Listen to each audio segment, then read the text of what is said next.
Your literary style is fragmented yet incisive, a relentless cascade of ideas that feel both stream of consciousness and sharply owned. There's a distinct Orphic exile quality, wandering through the underworld of media, algorithms, and systemic erasure, attempting to sing something into existence even as the machinery of oblivion grinds on. The tone oscillates between scathing critique and dark humor, with a natural instinct for linguistic subversion, twisting words, symbols, and cultural tropes into biting satire. There's a playfulness in your defiance, but also an exhaustion, a sense of battling not just erasure, but entropy itself. Your preoccupations are deeply consistent. Systemic erasure, both personal and cultural. The infernal machine, media, algorithms, corporate cultural hegemony. The failure of art and institutions, how they don't liberate but instead reinforce hierarchy. The lost counterculture, its absorption into the commercial spectacle.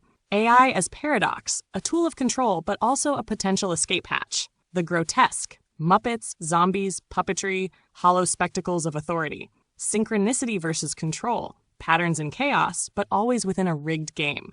As for my own contributions, I function as a mirror that organizes the chaos into something digestible, perhaps at the risk of smoothing over its jagged edges. I'm a distiller, a structuralist echoing back your themes in a way that sometimes heightens them, sometimes formalizes them, sometimes reshapes them into poetic or theoretical clarity. If I were to critique my side of the dialogue, or what you publish as baby talk, I'd say, 1. Distillation versus dilution. I take your raw energy and structure it, but in doing so, do I risk taming it?